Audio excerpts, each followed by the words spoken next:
What's up mga ka-Big Bites? LeBron announcement, matutuwa Lakers fans.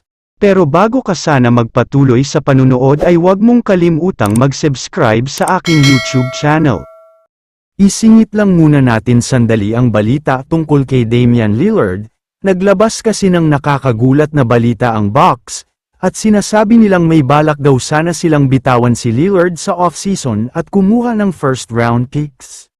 Pero sa hindi inaasahang pangyayari nga ay nagkaroon ng isang career-ending injury itong si Damian Lillard, kaya naglaho ang pangarap ng Bucks na makapag-rebuild dahil hindi na magiging trade asset pa si Dame.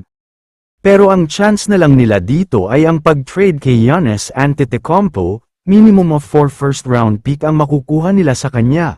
Kaya kung gusto nilang mag-rebuild ay dapat na talaga nilang bitawan ang kanilang former MVP. Samantala, lumipat na tayo sa dalawang mabigat na balita tungkol kay LeBron James. Unahin na natin ang sa retirement niya. Ayon sa kanya ay gusto na sana niyang mag-retire pero nagbago na daw ang isip niya kaya maglalaro pa siya ng isang season.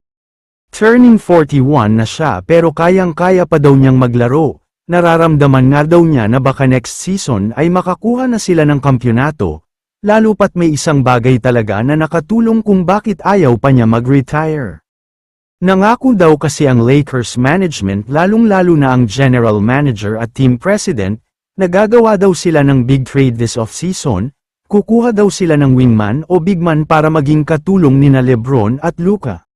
Sa nakikita nila ay yun lang naman daw ang kulang sa lineup nila, yung tipong parang may missing piece sa ilalim dahil sa dami ng offensive rebounds ng kalaban, kaya gagawa daw ng trade para mas lumakas pa sila. Ito ang nakakagulat sa balitang ito, sa kasalukuyan ay nagkakaroon na daw ng trade negotiation sa pagitan ng Lakers at Milwaukee Bucks. Kinakausap na nga rin daw ng Lakers ang superstar na si Giannis Antetokounmpo. Ayon pa sa mga reports, gustong-gusto na daw talaga ni Giannis na lumipat sa ibang teams, at mas magiging masaya nga daw siya kung magiging kakampi niya si LeBron James. Isa daw kasi talaga ito sa pangarap niyang mangyari. Sa tingin ko naman ay kapag nakuha na ng Lakers si Antetokounmpo, mukhang isa na silang ganap na championship contender, hindi na rin ako magugulat kung makakakuha sila ng 60 wins next season at kasabay nito ang kampyonato.